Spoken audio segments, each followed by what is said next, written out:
This was a huge project. I want everybody to know it was her idea, and she was the one that contacted everyone and got the conductors and musicians and coordinated with Ithaca College. So thank you, Terry, very much. Thank you all for coming. It would be nothing if it was just me. You want me to start with the deans? Yeah. First, I'm going to read a message from the current Dean of Music, Carl Polnack. I'm very sorry to be out of town right now and to miss this group celebration of Pam Gerhardt. Pam was on the faculty here when I was hired as a 26-year-old assistant professor who had never held a teaching job and knew very little about the traditions and customs of faculty members. I was young, passionate, and outspoken in a way that was at times neither wise nor helpful. Pam was a really important mentor to me in a rather strange sort of way. First, she had this amazing Earth Mother quality to her, as though she embodied some sort of celestial mother spirit that was welcoming, warm, and nurturing. If you watched her energetically, it often appeared that she had hundreds and hundreds of sons and daughters surrounding her. She seemed to teach with a mother's love, and I remember being warmed and nourished by that. But she also had the qualities of a leader, quite a fierce leader, and there were times when she could lead the pack the way an alpha wolf leads. I remember more than on one occasion when I was outspoken in a less than skillful manner. Pam would give me a hard look across the room like a little snarl, the way a wolf would look at one of her misbehaving cubs. Like a loving mother wolf, she never actually bit me, but she did put me in my place a few times in a way that helped me learn how to move more skillfully in groups of people, and I am grateful to this day that she was one of my mentors and teachers. Next, Jeffrey Meyer, current orchestra director, also sent a message. He says, I am sorry to have to miss this event honoring the life, work, and memory of Pam Gerhardt due to professional work in Mexico that calls me away from Ithaca today. I happily met and corresponded with Pam with some regularity during my time at Ithaca. She was always keenly interested in the orchestral program at IC and was movingly supportive of my work with the orchestras. She also donated with regularity to the program, an act which gave us opportunities to build the library and hire guest artists that enrich the program in the present and will continue to give to the program in the future. However, I learned the most about her work through her former students. A few of my present colleagues went to school at IC while she was conducting, and they still speak about her in glowing terms. The way she had with the students, both supportive and demanding, the sound she helped the string players get from their instruments and their sections, and her great love of the act of teaching and making music. She made a profound impact at the school of music during her time. I am thankful for her work and honored to continue it with our extremely talented students at IC. I have made a small personal donation in her name to the Conductors Guild in the hopes that she would approve of remembering her in that way. I wish her loved ones and families well, and I thank her posthumously for her service to Ithaca College and the surrounding music community. Okay. Now I know we're not doing the prayer, but Terry really loved this first verse of the prayer sung by Celine Dion. So I'm going to cantor the first verse for you. Just the first verse. I pray you'll be our eyes and watch us where we go and help us to be wise in times when we don't know. Let this be our prayer when we lose our way. Lead us to the place, guide us with your grace, to a place where we'll be safe. Okay, she wanted that first verse, and she always said that the first verse gave her goosebumps. It's because she'll be watching over us. Okay, so, everybody tune?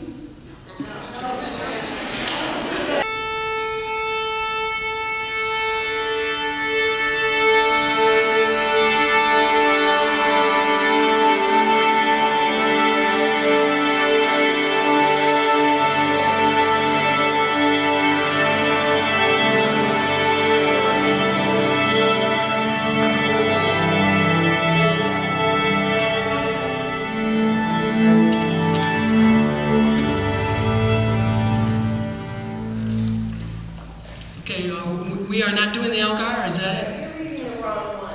What? We did the Elgar, right? Right, but you're reading the wrong one. You want to read the one that's not stated. Huh? Yeah, I know.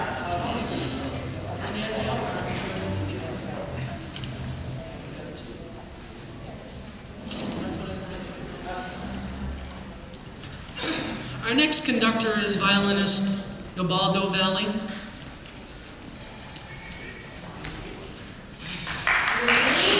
Just a second. She didn't rehearse.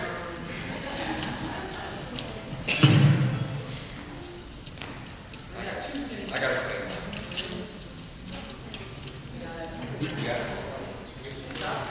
Ubaldo plays with the Glimmerglass Festival Orchestra, the Albany Symphony Orchestra, Binghamton Philharmonic, and has performed extensively throughout the New York State and northern Pennsylvania.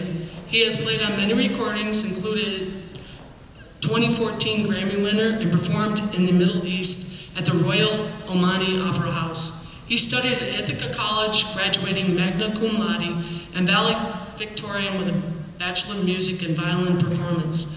He studied violin with Pamela Gerhardt, William Linser, Warwick Lister, and Linda Sharon Cerrone. He is currently a lecturer of violin at Hamilton College.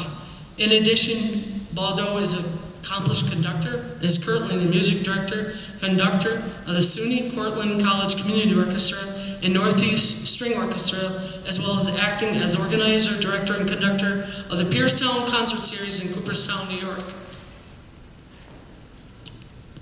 A highlight of his conducting experiences was conducting an orchestra for an interfaith service held with His Holiness, the Dalai Lama of Tibet. Ubaldo studied conducting with Pamela Gerhardt, Jeffrey Meyer, and Carl Huja. Ubaldo has also studied improvisational theater with Keith Johnstone, Patty Stiles, and at Second City, Chicago. Please welcome Ubaldo Valley.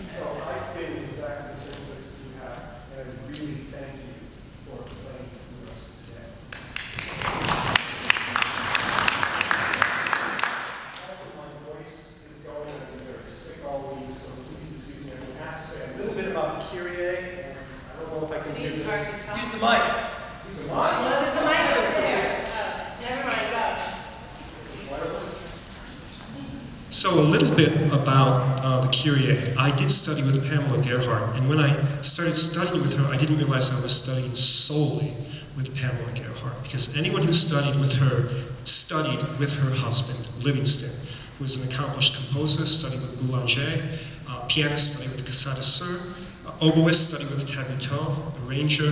His Dry Bones arrangement sold over 1 million copies. He was an amazing man. And every time he worked with Mrs. Gerhardt, Mr. Gerhardt's music, his suggestions, he was the official music advisor of the orchestra, and we were constantly playing music he had written specifically for us. So when Mrs. Gerhardt took the orchestra to Alice Tully Hall, it made sense that she wanted him to write a piece. And he wrote the piece that Zander stands, the Kyrie for strings. However, he did not want Mrs. Gerhardt to be accused of nepotism. So in the program for Lincoln Center, it did not say Livingston Gerhardt. It said Mark Lebenstein. Livingston, Lebenstein. And the bio was Mark Lebenstein was an IC student who had graduated in 1941, and during the Second World War had studied with Paul Hinman at Yale. And I still remember, with, again, that half chuckle. No one mentioned she always had a cigarette in her hand. She would bow in my lessons with this cigarette, and I always watched to see when the ashes would fall off. But she always chuckled because she said, the review said, the Mark Lebenstein piece was a lovely piece, but showed too much indebtedness to his teacher, Hindeman. And Gerhardt would always laugh and say, it is a lovely piece, but it has nothing to do with Hindeman. But what it does have a lot to do is it's a pretty direct reflection of Mrs. Gerhardt's musical personality. The The sounds, the flotando, the viola solo that begins, the bass harmonics, they are all part of her sound world. It's a portrait of her in a way, and I hope you enjoy it.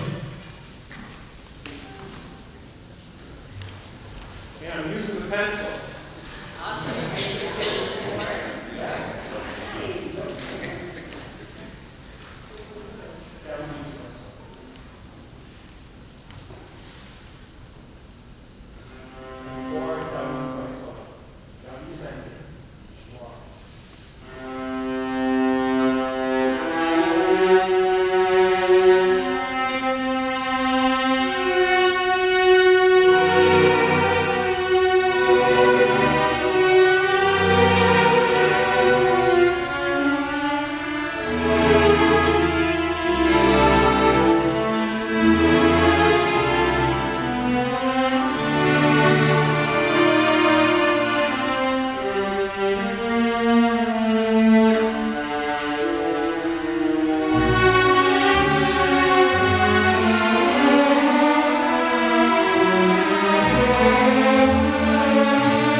He attended Ithaca College, where he studied conducting with Pamela Gerhardt. Steve's first job after graduation was at Parkdale High School in Prince George's County, Maryland, where he served as director of bands. His bands consistently scored superior or excellent ratings in the yearly PG County Band Festival during his 5-year tenure at Parkdale. In 1983, Steve won a national-wide conducting audition for the position of band officer in the United States Air Force. His 6-year career in the United States Air Force included assignments as Deputy Commander, Associate Conductor of the Strategic Air Command Band, Offutt Air Force Base near Omaha, Nebraska, and Commander and Conductor of the 8th Air Force Band, Barksdale Air Force Base near Shreveport, Louisiana. After resigning his commission, Steve returned to Ithaca College, where he served as Director of Alumni Relations for 8 years. Since leaving Ithaca in 1990, his career in alumni relations extended for another 7 years before he turned his energies to professional fundraising. His current position is Director of Development for the American Theater Guild in Rahway, New Jersey. He also serves as Vice President of his wife Ruth's company, Things 4 Strings, LLC.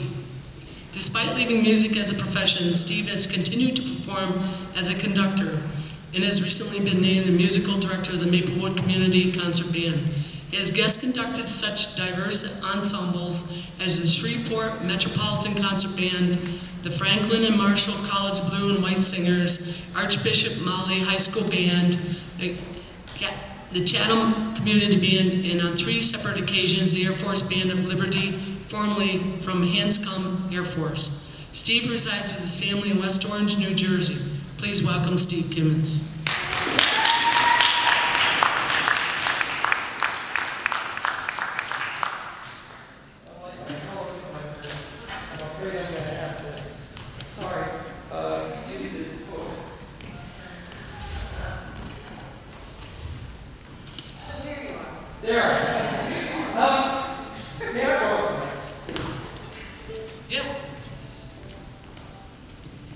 I would be remiss if I didn't recognize the fact that Dr. Mary Arlen is in the audience.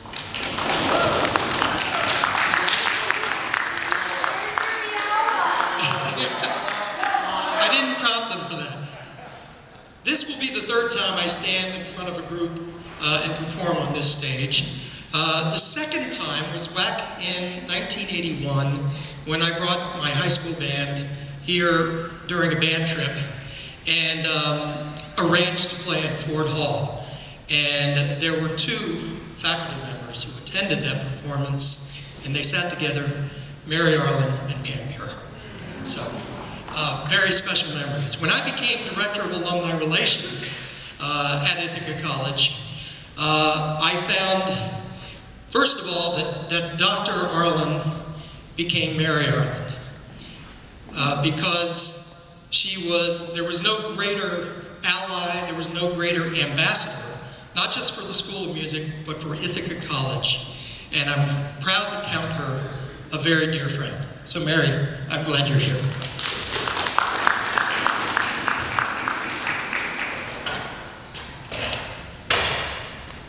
My bio reads very band-oriented.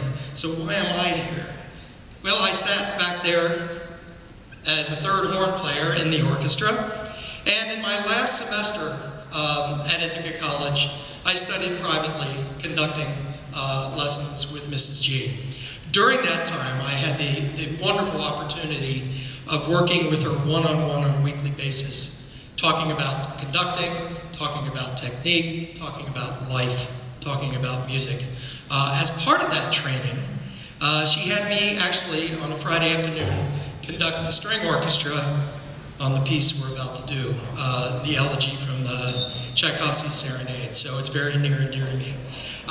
When I left Ithaca, I made sure that I sent her a Christmas card and a Mother's Day card every year.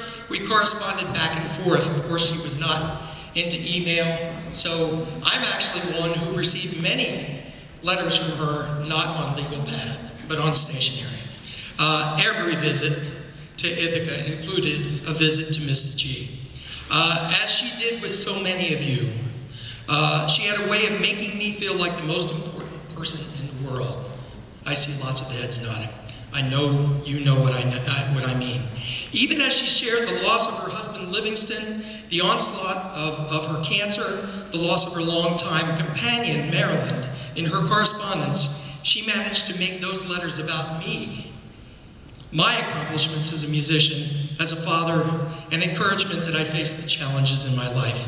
No one was prouder when I got the job teaching high school band right out of Ithaca. No one was prouder when a few years later I won a conducting audition to become a band commander in the United States Air Force. No one was happier when I returned to Ithaca as Director of Alumni Relations. No one was happier to hold my daughter Emily, who happens to be playing in the second violin section, when Emily was an infant. No one was sadder when my first wife Susan passed away suddenly. No one was happier to have me and Emily visit her after we left Ithaca. No one was happier when I remarried, especially when she found out that my second wife Ruth and her daughter Rosie are violists and Suzuki string teachers. No one was prouder of the success, here's the commercial plug, no one was prouder of the success of my wife's inventions, Boho Buddies, Holtfish, and Chelafants, and the success of her company, Things for Strings. Promotional material available in the lobby. No one pulled harder for me when I quit my job as a fundraising consultant and was then out of work for much longer than I had anticipated. And the last time I saw her, in June, no one was prouder to hear that not only had I gotten the job as Director of Development with the American Theater Group, but I had also won another conducting audition as the musical director of the Maplewood Community Concert Band. Even sitting in the horn section, you could feel waves of energy radiating from Mrs. G's podium. For those of us who have conducted, we know how exciting it is when you feel that happen. The lucky ones among us have felt it more than once. When Mrs. G was on the podium, it happened every time she stood here. Vibrato! It's probably not appropriate for the piece we're doing, but at least the vibrato. Fairly straightforward. I'm not going to monkey around too much with this. It's the end.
and are honored to be part of this day.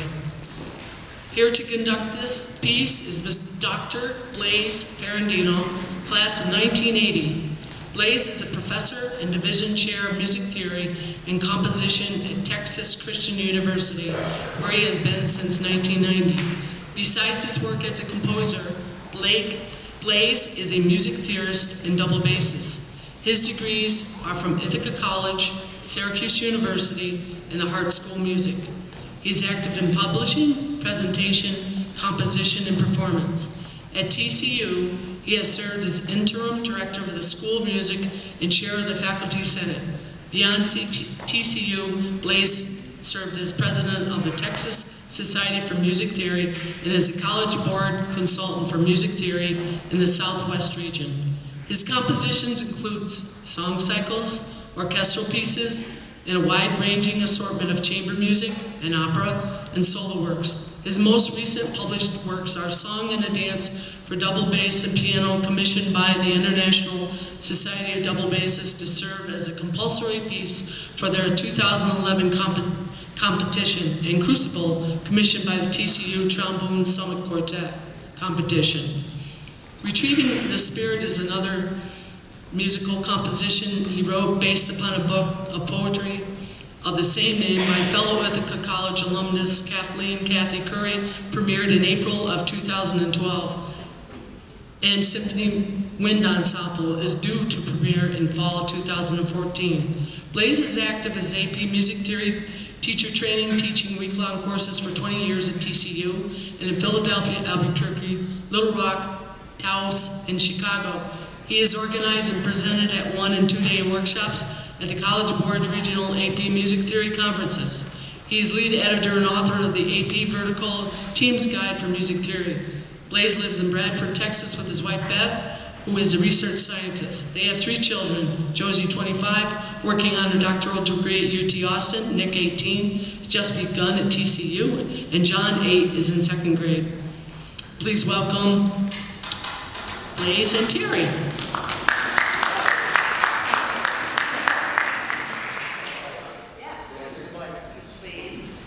Hello, I don't have to introduce the show very well because you all know this so well. But a few memories, and what a thrill it is to be here again. Tony and I was talking about how the hall's renovated, but we feel very much at home here. And it's an amazing feeling to stand there, look across the seat hall. It's quite something. It's overwhelming. 2 stories quickly. One is, this is G. It's rare in life when people that you both adore and fear. And fear in the best sense of the word. I'm a long-time professor now, and I know what it means when that's the right kind of word. I absolutely adored her. It's such awe of her that I sometimes have trouble talking to her. I fumble over my words. It was the end of the year. It probably was 1979. We had finished all our concerts. We just had 1 rehearsal left. And the story I'm about to tell is the story of Mrs. Gerhardt saving me and some other people from the road of perdition. We saw the last rehearsal. There was nothing up on the board that we were going to do. We figured we'd just get together and move on. It was somebody's birthday. A new restaurant had just opened downtown. For lunch, we went downtown. We had lunch. I can't remember what birthday was. About 4 or 5 of us in the bass section. With lunch, a few of us had a beer. There was no classes, nothing. Orchestra was later in the day. We came back. We come to the orchestra.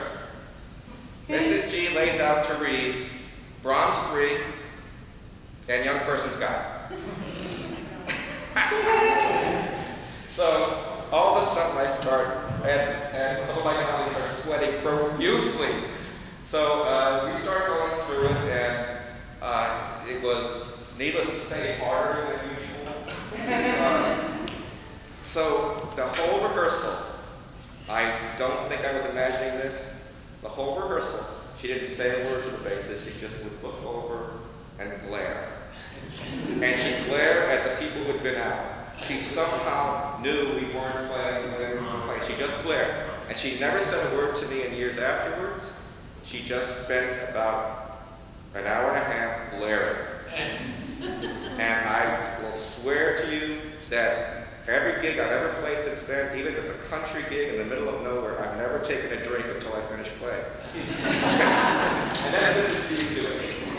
Story. Number 2 is not a story, but just a comment. I don't know. I imagine you folks feel the same way. She spoiled me terribly for other doctors. Those who know me and love me know that I'm on a lifelong search after tact. I tried. I'm looking for tact. I'm getting better, but I wasn't as good back then. And so when I would go to gigs, when I moved on to my master's and my doctoral degree, and somebody wasn't paying attention to the way we recorded the pixels together and kissed themselves and they weren't together, whenever that happened, I would say something. That doesn't work, does it? People get really mad, really quickly. But how nice it is to be with you all where, I just said that to Tony, where we know we want to be together and we're not pissed. And we want to make it better. What a thrill.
pedagogue, talk about how strings are really easy to teach until you get into teen years, in which he really felt they should all go into marching band because there was a physical aspect to it that you could never duplicate as a string player.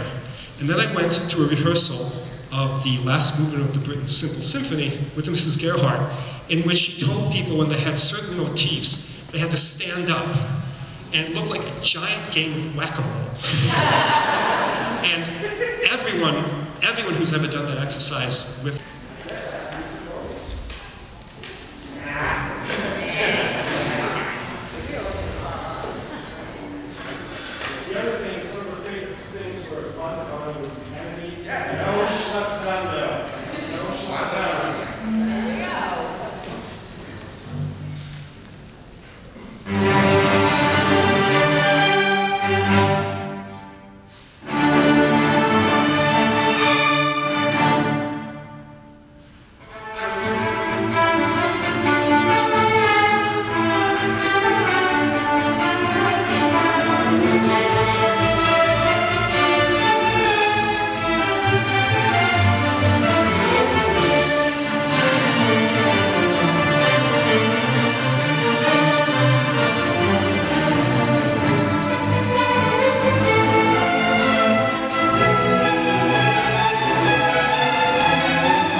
When she came back, the first thing she conducted on her first concert was the Barber Adagio for strings.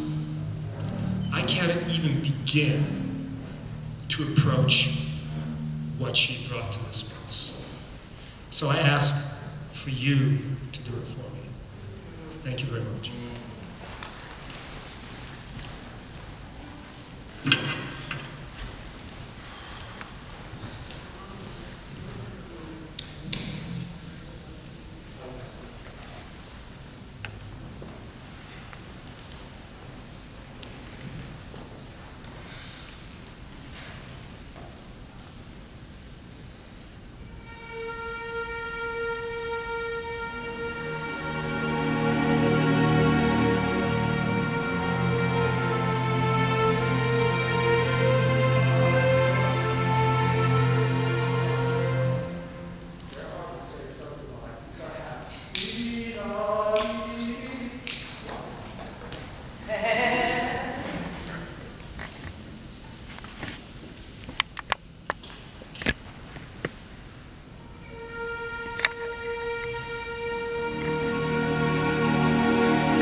and she was out for like 6 weeks. When she came back, the first thing she conducted on her first concert was the Barber Adagio for strings. I can't even begin to approach what she brought to this piece. So I ask for you to do it for me. Thank you very much.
piece, but please don't leave.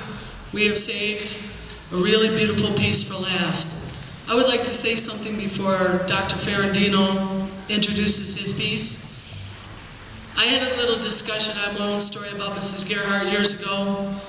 Mrs. Gerhardt and I, we always talked about incredibly amazing subjects. And this particular day, we talked about, of all things, genealogy. So I told her I was Scottish. And she says, "Are you now?" And I said, "Yes, I am."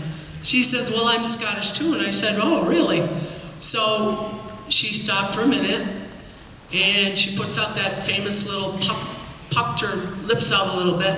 She looked at me and she goes, "Just like a Scot, a true Scot would say, whether you're from lowland or highland," she said, "Highland Scot." I said, "Alrighty then." So now Blaze will introduce this piece and how we got along to how we composed it. Oh, I don't need. Sure. Oh, yeah.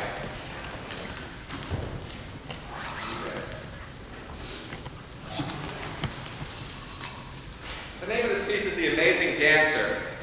I have this abiding memory of Mrs. G, and somebody shared it before, at the memorial service, conducting I Could Have Danced All Night. And I believe Roberta Peters was the featured soloist. It might have been a graduation or commencement eve concert, something like that. And she loved it. Bye, Baldo. Bye, Baldo. Bye, Baldo. Thank you all very, very much. Thank you. Have a safe trip for 11 o'clock tonight, Napier Bar. Okay.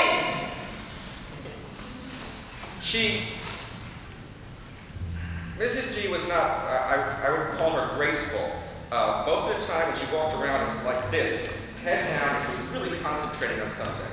And she wasn't really interested in sashaying, she was interested in business. So I don't think of her that way, but when she got on the podium, it was like a stare. No one could move like her. She was so smooth on the stage. So there she became the amazing dancer. In any case, she loved this piece so much that when she conducted it, she couldn't help but singing along with it. I don't know if you remember correctly for this. Some of you might remember she couldn't help singing along with I Could Have Danced All Night. And this along with Amazing Grace, I put these together and I wrote an email to Terry, and I think I just read it to you because she asked me to say something about it, and I wrote it back saying, well, I don't know if I'll have time to write something. Then I realized the email was something already. Dear Terry, I honestly felt like I was channeling her a bit as I tried to include many of the things I remember her loving. Things like complex textures in need of careful chamber music-like balancing, long, long lines, lead lines moving around the orchestra. I'll never forget her saying that melodies needed little attention from her, and that playing second violin lines well took great musicianship and attention to detail. Sometimes she'd take the first stand and send it to the back for a music lesson. Say, now you gotta work back there, you can't play the tune anymore. And vice versa, to challenge the second stand. She knew that. Yeah. So she loved nuanced accompaniments. She liked dynamic contrast, different instrumental combinations. She loved orchestrated crescendi and diminuendi. She loved it when it was built into the orchestration. The dramatic use of silence. And I wrote, God, I learned so much from her. I wonder if she realized she was my first and amongst my best composition teachers. And then there was that ponytail swinging gloriously when she conducted the final iteration of the theme from I Could Have Danced All Night. The Amazing Dance.